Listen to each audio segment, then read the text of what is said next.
before retirement, before the planning of investment, before giving time to your money to grow, before building decent wealth by investing.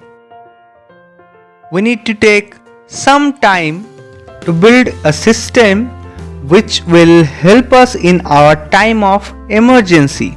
Some money to be saved in very safe place like bank. If you have dependents, you should have life insurance, health insurance for everyone to keep your family safe. In the time of any emergency, we need cash.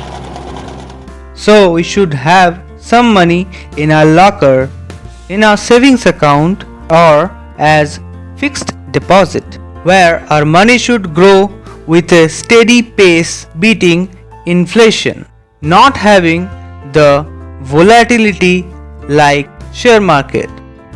So with different investment we have different journey.